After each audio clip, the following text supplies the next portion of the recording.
Hey guys, this is Sonu Alawat और आज इस वीडियो में आपके लिए लेकर आ चुका हूं एक काफी यूनिक और इंटरेस्टिंग जॉब अपडेट जो कि इनडायरेक्टली निकल के आ रहा है AAI असिस्टेंट सिक्योरिटी रिक्रूटमेंट 2023 की तरफ से। इनडायरेक्टली मैंने इसलिए बोला क्योंकि ये रिक्रूटमेंट डायरेक्टली निकल के आ रही है AAI CLAS की तरफ से। इसका मतलब है airport authority of India cargo logistic allied services, जो कि एक 100% सब्सिडी है AAI मतलब एयरपोर्ट अथॉरिटी ऑफ इंडिया, और एयरपोर्ट अथॉरिटी ऑफ इंडिया आती है ministry of civil aviation government of India के अंडर। तो दोस्तों फाइनली AAI CLAS के अंदर असिस्टेंट सिक्योरिटी की पोस्ट के ऊपर वैकेंसीज आ चुकी है। बहुत ही यूनिक, बहुत ही इंटरेस्टिंग वैकेंसी है। ऑल इंडिया की वैकेंसी है, ग्रुप सी की पपोस्ट है। मेल और फीमेल दोनों ही कैटेगरी कैंडिडेट इस वैकेंसी के लिए एलिजिबल है, आप फॉर्म अप्लाई कर पाओगे। एजुकेशन क्वालिफिकेशन बिल्कुल भी कॉम्प्लिकेटेड नहीं है, सभी 12 पास कैंडिडेट फॉर्म अप्लाई कर सकते हैं। इस वैकेंसी के अंदर कॉम्पिटिशन काफी कम रहता है क्योंकि काफी सारे लोगों को तो अभी तक इस वैकेंसी के बारे में पता ही नहीं है।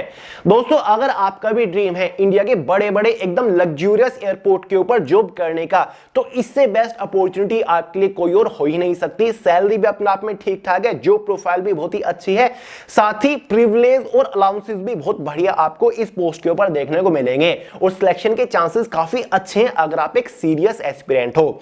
तो आगे इस वीडियो में इस रिक्रूटमेंट के रिगार्डिंग सारी डिटेल्स आपको देने वाला हूं। इसका detail selection procedure step by step आपको समझाऊंगा।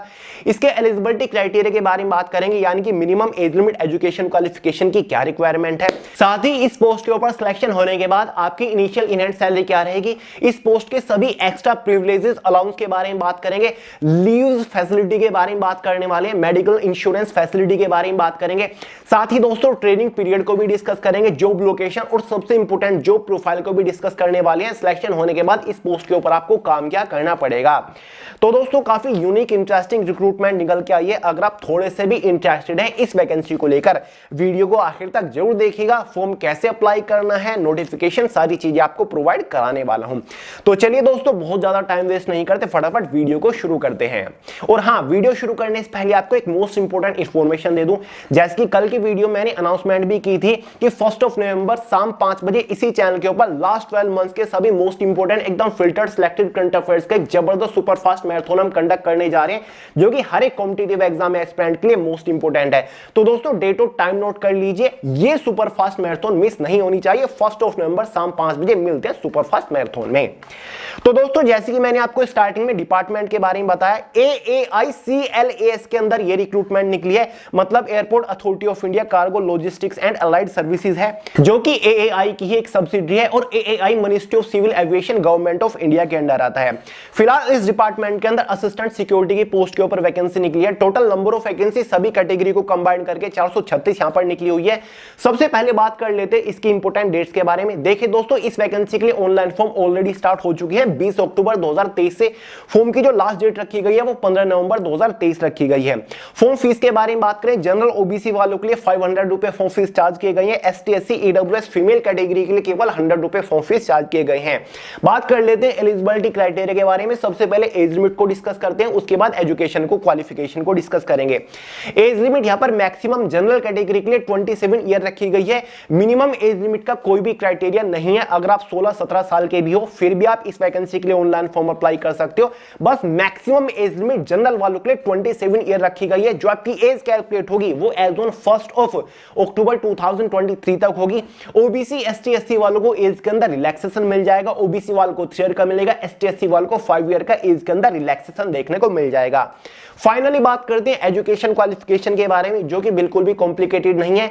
अगर आपने 12 पास किया हुआ है with 60% marks general OBC category वालों के लिए, तो आप एलिजिबल है, आप फॉर्म अप्लाई कर सकते हैं। वहीं पर ST SC वालों ने अगर 12 पास किया है 55% मार्क्स के साथ, तो आप एलिजिबल है, आप फॉर्म अप्लाई कर सकते हैं।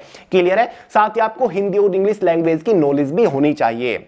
देखिए दोस्तों, बात करते हैं इसके सिलेक्शन प्रोसीजर के बारे में, यानी कि जब आप इस वैकेंसी के लिए ऑनलाइन फॉर्म अप्लाई कर दोगे तो फाइनल सिलेक्शन लेने तक आपको किस किस स्टेज से होकर गुजरना पड़ेगा। इसका कंप्लीट सिलेक्शन प्रोसीजर केवल एक ही मेजर स्टेज के ऊपर टिका हुआ है, और वो है आपका पर्सनल इंटरेक्शन। यानी कि इसमें आपका कोई भी एग्जाम नहीं होगा, इसमें आपका कोई भी स्किल टेस्ट नहीं होगा, इसमें आपकी कोई 2, 3, 4 स्टेजेस नहीं है, केवल एक ही पर्सनल इंटरेक्शन स्टेज के बेसिस पर आपका फाइनल सिलेक्शन हो जाएगा। देखिए दोस्तों 12 पास वालों के लिए रिक्रूटमेंट है, बहुत ही हैवी सिलेक्शन प्रोसीजर इसका नहीं है, बहुत टफ सिलेक्शन प्रोसीजर इसका नहीं है। बेसिक अगर आप एक एवरेज स्टूडेंट हो, एवरेज एस्पिरेंट हो, ठीक है, आपका एक एवरेज आईक्यू लेवल है, ठीक है, कम्युनिकेशन स्किल आपका एवरेज है, तो इजीली आप इसको क्रैक कर लोगे क्योंकि कंपटीशन भी आपको बहुत हैवी देखने को नहीं मिलेगा। एक तरीके से जितने भी कैंडिडेट इस वैकेंसी के लिए ऑनलाइन फॉर्म अप्लाई कर रहे होंगे और वो थोड़े एवरेज, थोड़े सीरियस स्टूडेंट है एक अच्छी जॉब लेने के लिए, वो तो इसको फटाक से क्रैक कर लेंगे, सिलेक्शन ले जाएंगे।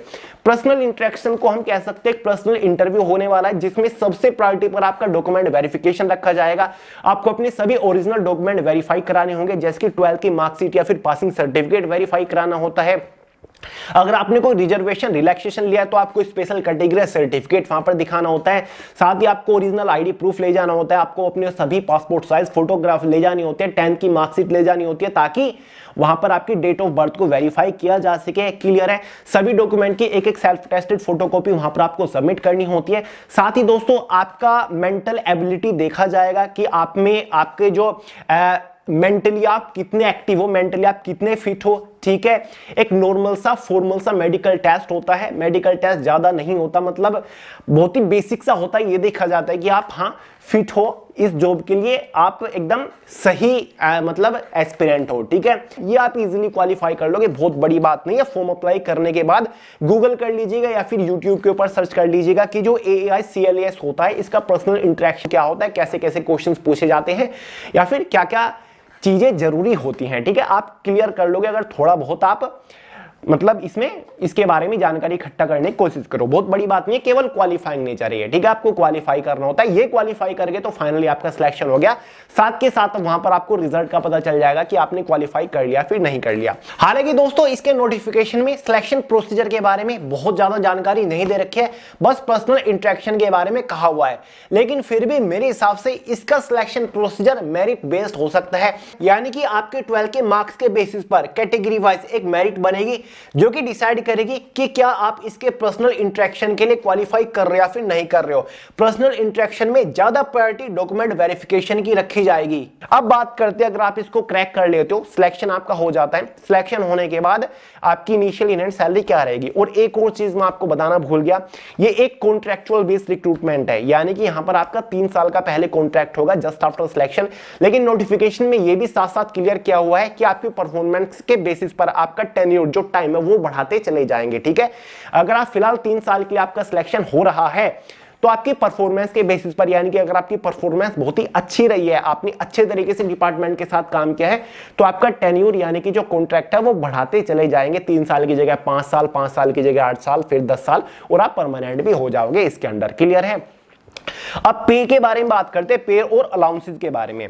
देखिए दोस्तों, जो आपका इसमें पहले साल जब सिलेक्शन होने के बाद पहले साल आप काम करोगे, पहला साल जो रहेगा वो एक तरीके से प्रोबेशन पीरियड यानी कि एक तरीके से ट्रेनिंग पीरियड आपका रहने वाला है, और इसमें आपको प्रॉपर सैलरी एमुलेशन मिलने वाला है। पहले साल जो आपकी सैलरी रहेगी फिक्स सैलरी रहेगी 21,500, एक तरीके से बेसिक सैलरी हम इसको कह सकते हैं, क्योंकि इसमें आपके थोड़े से और अलाउंस जुड़ेंगे।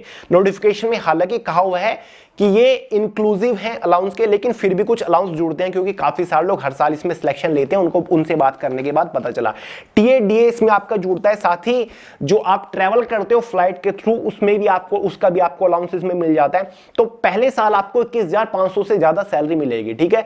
25 से 26,000 के आसपास आपकी इनिशियल नेट सैलरी इसमें बैठ जाती है। दूसरे साल आपकी इंक्रीज हो जाएगी सैलरी, जहां पर 22,500 हो जाएगी, मतलब 27,000 के आसपास तीसरे साल आपकी सैलरी हो जाएगी। थर्ड ईयर आपकी सैलरी और इंक्रीज हो जाएगी, 22,500 एक तरीके से बेसिक सैलरी हो जाएगी, यानी कि इनिशियल नेट सैलरी 28,000 के 28,500 के आसपास आपकी हो जाएगी, ठीक है। तो आपकी सैलरी साल दर साल इंक्रीज होती चली जाएगी। अब देखिए दोस्तों, इसमें लीव्स और प्रिविलेज आपको मिल जाते हैं। छुट्टी बहुत अच्छी है, मुझे बढ़िया पसंद आई। इसमें एक साल में आपको 18 लीव्स मिल जाती है, ठीक है। 18 छुट्टी आपको इसमें मिल जाती है, साथ ही प्लस 12 हाफ पे लीव्स इसमें आपको मिल जाती है, साथ ही 9 आपको कैजुअल लीव मिल जाती है, और 2 आपको इसमें रेस्ट्रिक्टेड हॉलीडेज भी मिल जाते हैं। तो छुट्टियों का बिल्कुल भी इसमें वो कोई बाउंडेशन नहीं है या फिर बैरियर नहीं है, छुट्टी आपको एक साल में काफी ठीक ठाक मिल जाती है। अब मेडिकल इंश्योरेंस की फैसिलिटी भी आपको मिलती है, साल में 1 लाख रुपए का मेडिकल इंश्योरेंस आपको इसमें मिलता है, ठीक है। ग्रेजुएटी भी आपको इसमें देखने को मिल जाती है, जो कि एप्लीकेबल होती है एक्ट के थ्रू, वो आपको इसमें मिलेगी। अब फाइनली बात कर लेते हैं भाई जॉब प्रोफाइल के बारे में, कि भैया इस पोस्ट के ऊपर सिलेक्शन होने के बाद हमें काम क्या करना पड़ेगा। जो प्रोफाइल के बारे में सारी जानकारी नोटिफिकेशन में क्लियरली दे रखी है, जैसे कि आपको स्क्रीन के ऊपर भी दिख रहा होगा। जो profile will be include assistance of operational works at airport, यानी कि एयरपोर्ट के जो ऑपरेशंस है उनमें आपको असिस्ट करना होगा। साथ ही assistance to passengers baggages handling, loading and unloading of baggages और other multitasking operation works activities assigned time to time, यानी कि जो पैसेंजर्स हैं उनको आप असिस्ट करोगे बैगेजेस हैंडलिंग करने में या फिर लोडिंग या फिर अनलोडिंग करने में। आपने देखा होगा एयरपोर्ट के ऊपर जो नए नए पैसेंजर्स होते हैं वो कई बार कंफ्यूज हो जाते हैं। जो कन्वेयर बेल्ट होते हैं, बैगेजेस को कैसे हमें कन्वे कराना है उसके बारे में जानकारी नहीं होती, तो उनको आप असिस्ट करोगे, ठीक है, कन्वेयर बेल्ट पर, ठीक है, बैग्स को कैसे मैनेज करना है, फिर कैसे नहीं करना है, क्या करना है क्या नहीं करना, वो सारी ऑपरेशंस आपके अंडर आएंगे। The work involve lifting of baggages from conveyor belt, आ गया ना। एक्सरे मशीन, जो एक्सरे मशीन होती है ना जिसमें बैग रखते हैं, सारी चीजें चेक होती है, वहां पर आपको असिस्ट करना होता है पैसेंजर्स को, ठीक है। वहां पर आपकी ड्यूटी होती है कि कोई बैग में फिर कोई ऐसा वैसा सामान तो नहीं ले जा रहा है जो कि रेस्ट्रिक्टेड है एयरपोर्ट के ऊपर ले जाने के लिए। तो जो कन्वेयर बेल्ट होती है वहां पर आपकी ड्यूटी होती है, या फिर जो एक्सरे मशीन होती है वहां पर आपकी ड्यूटी होती है, उसमें देखने की आपकी ड्यूटी होती है। So the candidates not willing to perform such works may not to apply, यानी कि ये कहा हुआ है कि जो कैंडिडेट इस टाइप का काम नहीं कर सकते वो फॉर्म अप्लाई ना करें, ठीक है। तो ये आपका बेसिक सा काम रहने वाला है, बहुत टफ काम आपका इसमें नहीं है और बहुत हाई प्रोफाइल की भी जॉब नहीं है, ये भी मैं आपको पहले बता देता हूं। तो बढ़िया जो बड़े बड़े एयरपोर्ट्स हैं उनके ऊपर आपको जॉब करने का मौका मिलने वाला है और फ्लाइट में घूमने की ऑब्वियसली आपको फैसिलिटी मिल जाती है, उसका आपको अलाउंस मिल जाता है। Job location all over India आपकी जॉब लोकेशन रहेगी। कुछ जॉब लोकेशंस के नाम दे रखे कहां कहां पर आपको जॉब लोकेशन मिल सकती है। चेन्नई, कोलकाता, गोवा, वाराणसी, वडोदरा, तिरुपति, मदुरई, रायपुर, रांची, अगरतला, ग्वालियर, अमृतसर, ले, देहरादून, पुणे, इंदौर, सूरत और भी काफी सारी डिफरेंट लोकेशंस इसमें ऑल ओवर इंडिया के अंदर कोई भी एयरपोर्ट आपको मिल सकता है। क्लियर है दोस्तों। तो ये है भाई असिस्टेंट सिक्योरिटी की पोस्ट और इसमें आप परमानेंट भी हो सकते हो आपके परफॉर्मेंस के बेसिस पर। जितने भी लोगों की परफॉर्मेंस बहुत ही बढ़िया होगी उनको परमानेंट कर दिया जाएगा इस डिपार्टमेंट के अंदर। अब जिन लोगों के अंदर क्यूरियोसिटी है कि भाई बिल्कुल भी फ्री नहीं बैठना, कुछ ना कुछ काम करना है, पैसे अर्न करने हैं, उसी के साथ साथ मुझे तैयारी भी करनी है, अपने पेरेंट्स की हेल्प करना है, फाइनेंशियली स्ट्रांग होना है, फाइनेंशियली सेल्फ डिपेंडेंट होना है, तो भाई ऐसी अपॉर्चुनिटी को कभी भी मिस मत करिएगा, बिल्कुल छोड़िएगा मत ऐसी अपॉर्चुनिटी को। अब फॉर्म अप्लाई करने का लिंक मैंने इसी वीडियो के नीचे डिस्क्रिप्शन बॉक्स में दे रखा है इसकी ऑफिशियल वेबसाइट का। साथ ही इसका ये जो नोटिफिकेशन है ऑफिशियल पीडीएफ फॉर्म में मैंने way to success Telegram channel के अंदर प्रोवाइड करा दिया है, लिंक डिस्क्रिप्शन बॉक्स में, वहां से डाउनलोड करके देख लीजिएगा, अच्छे से समझ लीजिएगा। तो चलिए दोस्तों, अगर फिर भी आपका कोई डाउट रहेगा ना कमेंट करके पूछ लीजिए, कमेंट का आंसर करने की पूरी कोशिश करूंगा। और ऐसे सभी latest job update, instant updates मैं आपको इंस्टाग्राम के ऊपर भी प्रोवाइड कराता रहता हूं, वहां पर भी फॉलो कर लीजिएगा, लिंक डिस्क्रिप्शन बॉक्स में। तो चलिए दोस्तों, इस वीडियो में इतना ही था। पसंद आई हो लाइक करिएगा, दोस्तों के साथ शेयर करिएगा, चैनल को सब्सक्राइब करना मत भूलिएगा। मिलते हैं अगली वीडियो में बहुत ही जल्द, तब तक के लिए जय हिंद।